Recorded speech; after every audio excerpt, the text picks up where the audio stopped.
For a lot of our clients, they very often when people hear about monetization of podcasts, immediately they go to advertisers and sponsors.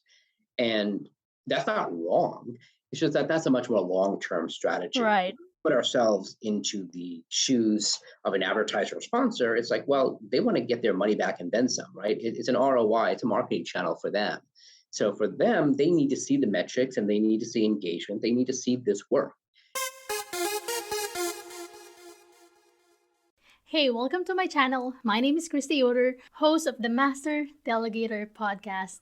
The Master Delegator Podcast is for busy and overwhelmed entrepreneurs who want to learn how to become effective in the area of delegation and learn how to hire great virtual assistants to help them scale their business and have more time and freedom. If you are new to this channel, please consider subscribing and don't forget to click the notification bell so you get notified every time I post a new video. All right, let's get started. Hey everyone, my podcast guest for today is Vikram Rajan. He is the co-founder of videosocials.net. He is a frequent presenter at various bar associations, CPA societies, professional conferences, and summits. Vic has been featured in 4 business books, the author of 365 Marketing Thumb Rules book, and the video book, 7 New Ways to Monetize Your Podcast. Available at no cost for our audience at www.videosocials.vip. Hello, Vic. Welcome to the Master Delegator Podcast. Thank you so much for showing up today. How are you doing? I'm well. Thank you for having me, Kristy. You are so welcome. So I did a little bit of your intro. I mean, I said a little bit because it's really not that lengthy, but I'm Sure. interested to know more about you because I went to your LinkedIn profile and I visited your website and I feel like you have achieved a lot already. So I want to hear about your story. Sure. Tell me who you are, Vikram Rajan, if I pronounce it correctly. Rajan. It's fine. Yeah, Rajan. Rajan. Okay. Tell us who you are. How did you become an entrepreneur? Tell us your story. Sure. Well, it started with the original Mr. Rajan, my dad. I really started working with him right out of college, four-year university, and then I graduated, and I knew I didn't want to go into the corporate world. I didn't know if I was going to go into politics, but my father had taken an early retirement and needed help, essentially starting and growing his practice, and my job with him was to introduce him to referral relationships. As a management consultant, accountants, attorneys would bring him into their clients to help them with operational efficiency and effectiveness. And my job was to essentially network within those communities of lawyers, accountants, other consultants, and introduce them to my father. And so, kind of speed up my life story, I fell into the world of management consulting because of my father. But very quickly wanted to kind of create my own practice around marketing and working with these kinds of professionals, not only folks like my father in as a consultant, but also attorneys and accountants, because I knew their world as well. And so I created Practice Marketing Advisors, really as a solo marketing consultancy, and kind of hung up my shingle, started talking to the people that essentially knew me because of my father and the work that I was doing with him, and pretty quickly built up a good book of business in the suburbs of New York City, Long Island. And I got busy enough where I needed to bring on someone else as a consultant, who is my current business partner, Mark Bullock. And I was able to overflow work to him and fill up his book of business. So that created a little bit of leverage for me. But then we started staring at each other like, all right, now what? Once he started getting busy and it was filling up, what are we going to do? Are we going to create like the typical pyramidal consultancy and hire junior partners and associates, et cetera? Or are we going to do something a little bit more scalable and different? And so we knew that there was an issue with our clients. We are essentially a content marketing company. And there's an issue with our clients where they need to stay top of mind with their potential clients and their referral relationships. And when it comes to internet marketing and the world of word of mouth, essentially it boils down to content. And our clients didn't have the time to sit down and write the articles for their blogs and other journals. And so we said, well, what if we interviewed our clients over the telephone and turn what they say into those optimized articles We call that process phone blogging. We created Phone Blogger as our service, but we knew pretty Wait, quickly. what year was this? This was about 12 years ago. So this was, I want to say, 2010, around that time. Yeah, 2010. I was just getting married at the time. And I remember kind of outlining the process, and I knew I couldn't be the one interviewing our clients because I was really busy as a consultant going client to client. Mark was already busy. And that was the beginning of kind of delegating to a team. So we hired our first person with an independent contractor at the time, Marta, still with us. And over a period of time, Marta became so enmeshed in our company that we essentially brought her in as a W-2 full employee. But started off as an independent contractor, and very often that's how we start, is just kind of knowing that, okay, we can kind of test them out and keep them at arm's length, so to speak, as they're vetting us, we're vetting them. And then as things progress, we tend to bring our independent contractors as employees to kind of keep things legit. So Phone Blogger grew well enough where my good friend Stacy joined the team short after, my good friend Dan joined the team short after. And now we still have, a great phone blogger clientele around the US. And, but then I would say 3-4 years ago, things started really changing in a fast way where all these social media platforms started prioritizing video over written articles. And so we needed to bring our clients into the world of video blogging. And this was before COVID and before people are used to being on Zoom and kind of knowing what a webcam was. So for them to be in front of a video camera sounded very intimidating, felt very intimidating. And yet these are, very well-seasoned, well-experienced professionals who, are dealing with complex situations.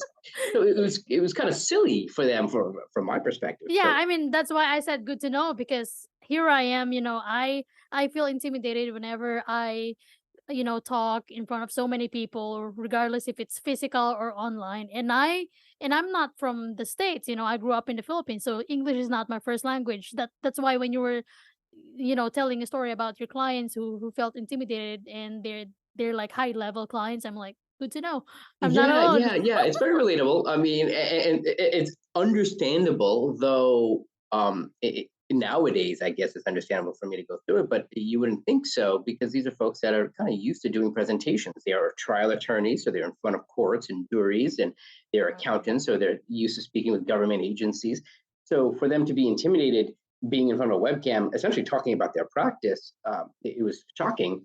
So we said, well, we need to create a safe space, a comfortable area, a way for them to kind of get together and nurture and encourage each other.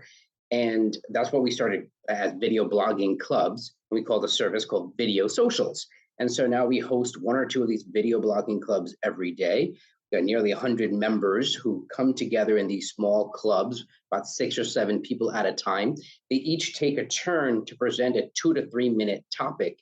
So it kind of feels like a networking group where people kind of give elevator pitches, but it's a little different. Here it's 2 to 3 minutes. It's a substantive topic that is different each time. And that gets video recorded for them as their video blog. They get feedback from their peers of what they did well, what they could have done differently, what questions they could answer for next time. As the presenter, I not only get that feedback, but then I give feedback to the next presenter who gives feedback to the following presenter and the following. So in 45 minutes, everyone has gotten their video blogs recorded, together, fun and done.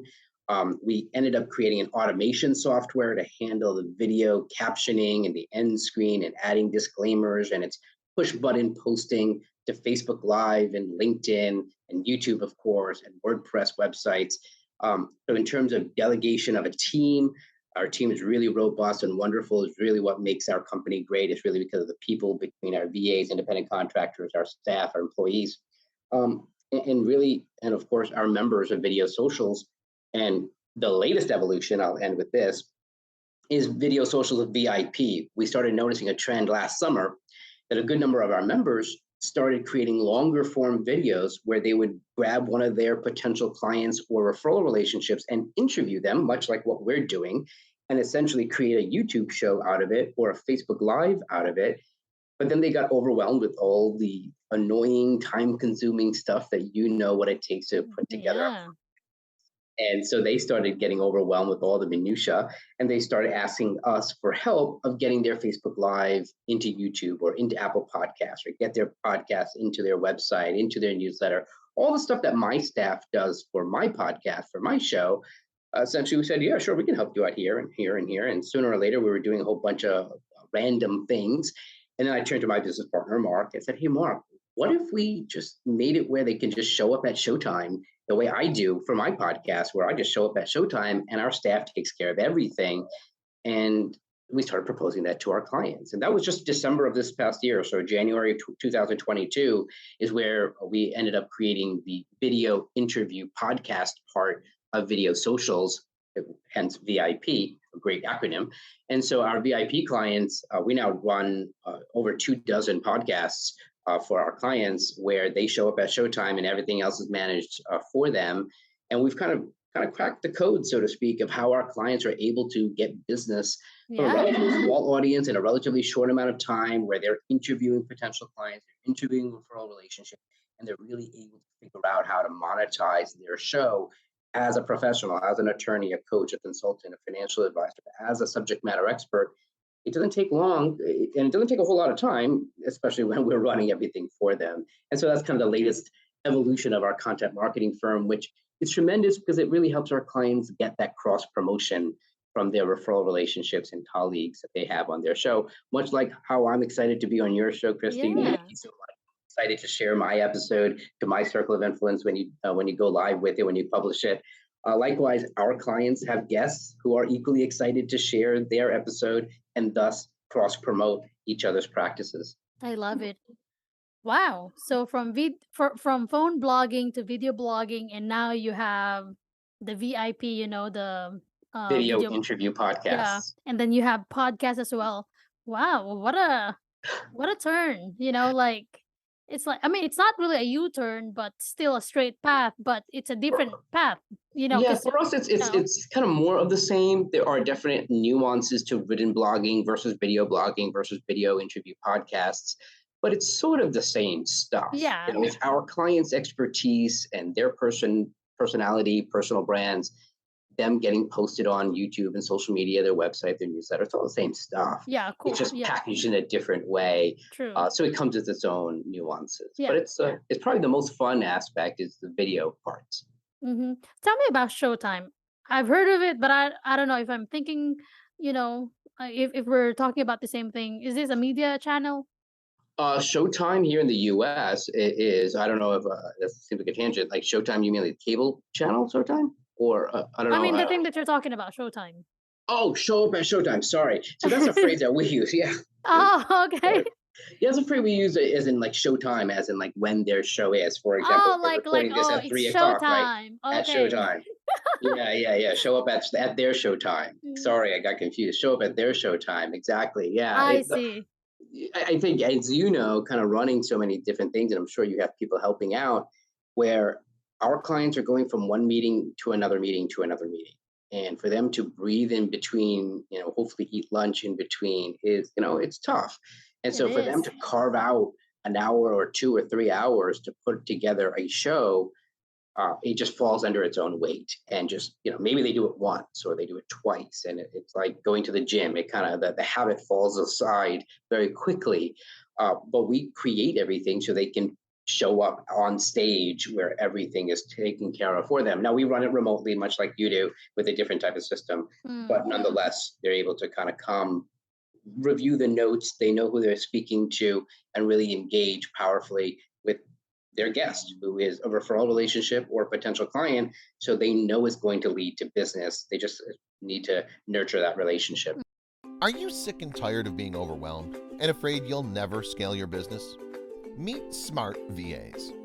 Unlike many virtual assistant agencies that only assign one dedicated virtual assistant, we provide flexibility for growing businesses by assigning a team of experienced virtual assistants that can do different tasks to support your continuous growth. Visit smartvas.online to book a free discovery call and start growing your business.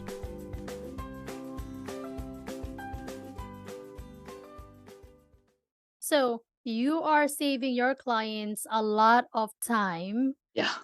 which means Hours. that now you are taking on their work, and you are, so you're saving them time, but you are Somebody's kind got of to do the work. adding work Correct. Somebody's got to do the to your work. company. So you're Correct. doing the work, and I'm pretty sure that you have your own team, because you Yeah. alone won't be able to get No, this all done. it's So all about delegation. tell me about your pre-production process and your post-production process, Sure. and then after that, maybe you can share how you delegate that to your team. Sure. So I mentioned Stacy. So Stacy's kind of my right-hand person. She's who's known as a client coordinator. So once I kind of bring and onboard the client and talk about when their show is going to be and kind of all the salesy aspects of it, I basically am handing it over to Mark and to Stacy, especially Stacy, where she then has her team. So one of the first aspects we need to do is getting their known guest list and start doing an outreach aspect. So we have a scheduler. So Toshiba on our staff is a scheduler. So she's doing the outbound to their known guest list. These are people that our client already knows, but those people don't necessarily know that they have a podcast because it's brand new. So we have to send out the invitations and start scheduling them. So that scheduling process has to happen. Some parts of it's automated, some parts of it, we still need to have a manual aspect to it. Mm-hmm. So once it goes to Toshiba, well, once the show and the episode is scheduled, it then goes to our studio runner. The studio runner is the person who's literally running the show. So Sarah or Francesca, either one, is literally behind the scenes at Showtime. They are off camera running the show. So we use a system called StreamYard. I'm sure you've heard of it. And so StreamYard enables us to kind of put together the whole production all in one. So it's very helpful to have someone behind the scenes running it, so that as a host, I'm able to speak with my guests and not have to be concerned with timing or starting the intro music and doing the commercial break or doing the outro. I can stay focused on the conversation and not have to be fiddling with a whole bunch of controls, which can be distracting and maybe even disrespectful to the guest. It's kind of like checking your watch constantly or checking your email constantly or checking your social media while someone's talking to you. It can be off-putting, it could be distracting, and it could be rude. So we try to avoid that for our client. This is a VIP relationship after all. And so we're behind the scenes. Francesca or Sarah is literally running the show. Afterwards, we then take over and take that video portion, and we have a promoter who goes to the promotion team to get that video onto YouTube. It goes to another person to get into the podcast platforms. And then we circle back with the guests, because the guests are equally excited to get their episode out there for their own self-interest. So we have Sarah or Francesca, usually the studio runner, is circling back with the guests. We want that continuity. They already know Sarah and Francesca. They've probably seen them when they were greeted during the episode. So it's nice to get an email from them of, hey, thank you so much for being on Jonathan's podcast. We were really excited. Here are the links on social media and YouTube. We're tagged in it. And then 2 days later, when the podcast links are available, we circle back and say, hey, Jonathan, hopefully you were able to share those social media links. Now it's on Apple, it's on Spotify, etc. Here are those links. So that touch point becomes great. And then typically guests are a great referral source for future guests. Right. Because your guests know who's a good fit for your show. And so we do that during the intake process and the follow-up process, because now one guest leads to another guest to another guest. So there are multiple people involved, which, from a bureaucratic standpoint, it's like a lot of coordination. So we have our team meeting. Stacy's kind of the coordinator to make sure everything, she's like the quarterback, to use that type of phrase, to make sure everything goes together, and that clients have one point of contact. They don't have to email everyone. Right. They know they can email Stacy. They could email me, but I'm just going to email Stacy because Stacy really knows. Yeah. And then Stacy and soon Tammy is going to be kind of matching Stacy's role as well. So there are about 6-7 of us who have different roles. Right. There's a little bit of overlap, but we try to keep it somewhat discreet so that, it's a lot more efficient when I know what I have to do every day. And likewise, everyone else has their own roles and responsibilities. Yeah, it sounds a lot of responsibilities. So, as the co-founder of Video Socials, how do you make sure that Mark, Stacy, Sarah, Francesca know what they are supposed to do? Did you teach them on day one, or are you consistently training them? And It's like what they're consistently training each other. We knew what needed get done because they knew they needed to get done for me. So Sarah knew a lot of the moving pieces because she was running my show. And so Sarah trained Francesca and Stacy picked it up from Sarah. So as we've systematized it, they've kind of learned from each other and kind of created the system. We use a project management system internally called Smartsheet. And so our whole company, really the backbone of it, the operations manual, if you will, is on Smartsheet. It's basically like Excel and Google Sheets on steroids. It basically enables us to assign tasks, of course, potentially even calendar it through a Gantt chart, if people know what that is. So it's a full project management system, but because a lot of what we do is repetitive, like posting a video on YouTube or getting into Apple Podcasts. So it's kind of rinse and repeat. All right, we got to do it again next week. So it enables us to kind of copy and paste the rows. If you imagine an Excel spreadsheet, so copy and paste the rows and just kind of change the dates, maybe change the assignee or who it's assigned to, but usually not. Usually it's the same people per client. So it enables that. So Tammy and Stacy are really the people who kind of run the Smartsheet, especially Tammy. She's phenomenal with Smartsheet. So from that aspect, yeah, between Smartsheet and then our team meetings that happen Tuesday mornings, that's really where we know, all right, we're going through every client before that Tuesday morning meeting. Everyone knows that they got to kind of update their Smartsheets. They should be doing it on a day-to-day basis, but we do it for the team meeting so that we're not updating it together. That's a really poor use of time, but rather we're reviewing it together. There are red flags potentially. There are things that we know coming down the pike where, they're on episode 9 and we got a plan for season 2. Or so they're planning things that need to go. And so as everything works really well, it becomes more planning and strategic rather than putting out fires. Right. That's the goal. But inevitably, there's some random fire where the guest had to cancel at the last minute and something happened, or the guest didn't get the email, or they weren't that tech savvy, and we had to troubleshoot things. Yeah. So that's really how Smartsheet in the team meetings. There's no such thing as perfect. So however organized we are, problems will still arise. Yeah, that's why I say that it's kudos and hats off to our staff, and our team that includes independent contractors and VAs and our employees. That it's really the VIP especially, but very similar to Phone Blogger, which is a very hands-on concierge type service. Really wouldn't be where it is if it weren't for our team. And it's all about not only kind of this amorphous blob, but that they're helping each other. So yes, everyone has their discrete roles, but everyone's kind of knowing that we all have to kind of work together. And so I tend to, I'm the one kind of throwing the clients at them. They're the ones really getting the work done wonderfully. That is awesome. And so do you also help your clients monetize their podcast interviews? Yeah, for a lot of our clients, they very often when people hear about monetization of podcasts, immediately they go to advertisers and sponsors. And that's not wrong. It's just that that's a much more long-term strategy. Right. Put ourselves into the shoes of an advertiser or sponsor. It's like, well, they want to get their money back and then some, right? It's an ROI. It's a marketing channel for them. So for them, they need to see the metrics and they need to see engagement. They need to see this work. And so as a long-term strategy, sure. But as a medium strategy, well, you should be your own advertiser on your own podcast. Make it work for your business. And now you have anecdotal evidence, regardless of audience size, you can show that, look, I took a commercial break. I'm sending them to a landing page on my website. X number of people signed up. X number of people closed whatever deal or sale that they're selling, which usually is offline because they're, as much as they may be selling an ebook or something of that sort, the real engagement is a one-on-one personal service for our clients, be they a coach or a consultant or an attorney. And so once they're proving that, well, then they can go into affiliates or JVs or advertisers and sponsors because they've got the evidence for it. Even shorter term, the lowest hanging fruit for our clients and for most of us are our guests themselves. The guests themselves are referral relationships and sometimes even potential clients. And so we don't want to pitch them on the show. We don't want to do a bait and switch where we're tricking them onto the show just to sell them on something. That's not cool for anyone.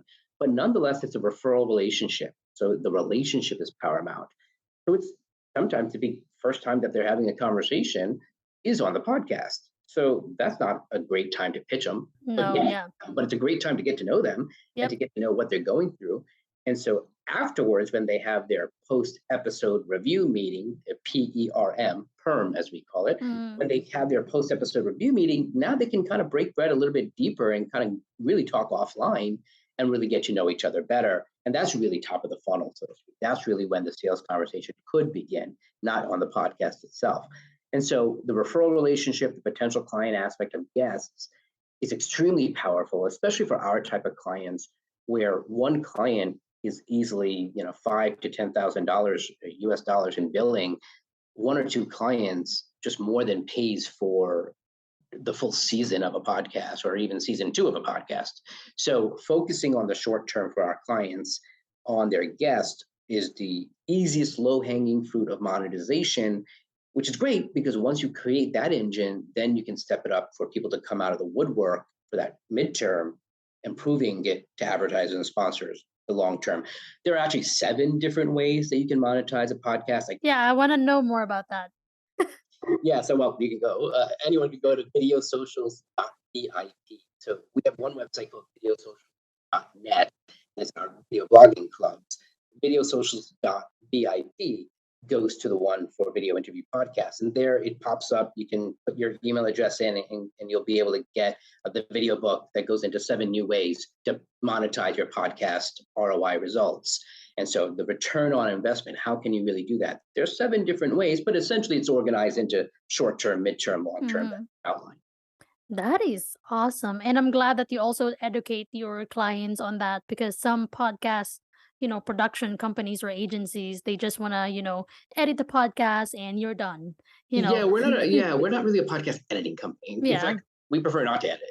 It's like, look, unless your guest on your show says something really embarrassing or sensitive information where they, for example, inadvertently said a client's name and they really shouldn't have mentioned the client's name, or they accidentally said something else that's extremely private or embarrassing, okay, we'll take that out. But we're not going to edit the ums and the ahs out, or if you flub up a sentence. It's just a conversation. That's what makes us human, Yeah, we want to get to know who they are and get to know their personality, and so their stutters and their fillers, leave that in. So we're not a podcast editing company. We're a podcast marketing, if you will, or using podcast as a marketing channel. Our clients are subject matter experts. They're thought leaders. They know their stuff. But as a host, their focus is on their guests to be thought leaders and subject matter experts. Right, exactly. And so what do you think, since you are handling like different people in your team, what do you think is the best way to delegate? It's a good question. My staff would be laughing if they heard that. I am not a micromanager, so I don't want to be micromanaged, right? I don't need someone hounding, nagging, constantly. Though things need to be documented, and other people need to know that you've done what you said you're going to do, and you need to know yourself what you should do. And so the best way is to have those processes documented. And we have it as basically a series of checklists, again, using Smartsheet. This way, people can have a task list for themselves and then can document that they've actually done it. So it's self-affirming, it's self-accountability, but then we need a reporting mechanism that other people need to know that you did what you said you were going to do. So it all, for us, kind of ties into that Smartsheet type checklist system. And having each person document their own roles so that they know in a realistic way what they're really doing. The last thing I want is this top-down fake system that sounds ideal and perfect, but in reality, what we really do is a whole bunch of Post-it notes. And it's like, well, no, if that's the reality of it, well, how can we make the Post-it notes the real system and maybe improve that? Because the people, the boots on the ground, the people in the field, they know how to get things done. It may not be the best way, but it is a way. And so start there and then involve them in documenting, and then involve them of, hey, could there be a better way? We know it can't be like everyone does their own way. That doesn't work.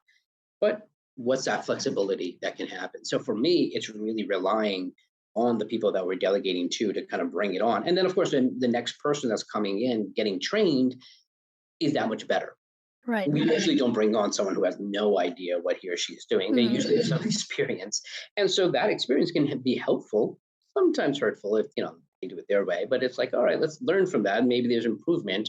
And we haven't figured everything out, but at the same time, we know what we're doing and we're open to improvement. And so rely on the people that need to get things done to then document and systematize and standardize, etc.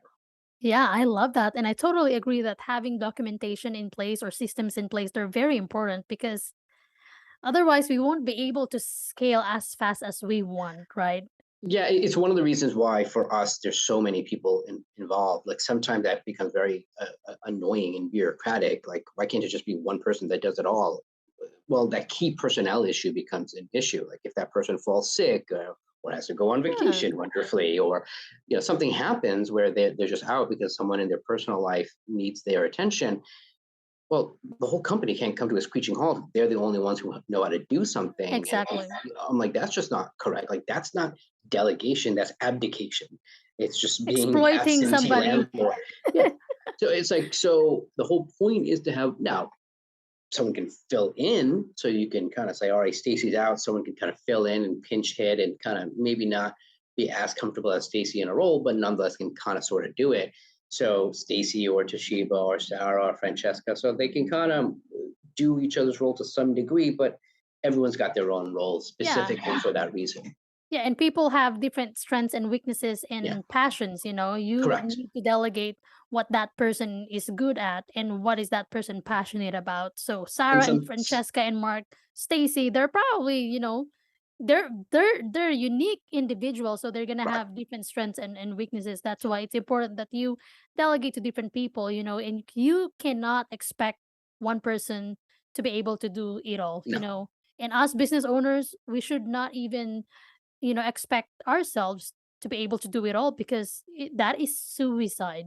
You're killing yourself, you're killing your family because you are not going to be able to spend time with your family, which can lead to a lot of personal problems. sure. And it's a disservice to clients because the same thing happens like when you fall ill or get to take a vacation or have personal issues to attend to. It's a disservice to clients because now it's like, sorry, I can't help you for another couple of days. It's a horrible answer to give to a client, let alone like what you said, what we usually do is sacrifice our family for the client, which is also not a good thing either. So from that aspect, in service to our family and in service to our clients and creating opportunities for others, we're able to create a team. And so that and then you have the scalability and creating an asset out of your business and an exit strategy out of your business. All that stuff can then happen. But from a day-to-day standpoint, you don't have to do it all. You shouldn't do it all. And so it can Nope. start a very basic thing. It can maybe be a lofty vision of one day I'll sell my company for millions of dollars. Or really next month, I want to be able to take 3 days off. And so start there. Exactly. And one day maybe you'll be able to sell it for millions of dollars. Yeah. Well, thank you so much for those wonderful insights. Where can people find you online? I know videosocials.net, .vip. Do you have .com? We don't have .com, not Is yet it at least. No one taken? else has .com. That person wants a lot of money, and that's fine. I know, yeah. That's actually a good business to have, buy a domain name Oh and yeah, sell it, yeah. So you someone beat know, us to it. sell it premium. Yeah. So I'm Yeah. gonna include your the link to videosocials.vip in the show notes where people can download your free video book on how to monetize, a podcast. So anywhere else, uh, you know, Those are any the social easiest media? places. Yeah, if you go to videosocials.net, there's a chat box there. It's not a bot. It goes to my cell phone that's on Oh, really? right now. Do So you text with people can people? people chat with me all the time, and it comes to my email if I don't respond right away. So yeah, email me. It's relatively easy to find my email address, and I'm happy to get back to people. That's awesome. What you're doing is very unique and interesting actually. So I like yeah, it. thank you for sharing, your story. Well, thank you so much for today, Vikram. Thank you Appreciate so much, Kristy. everything you shared. I appreciate it. Thank you.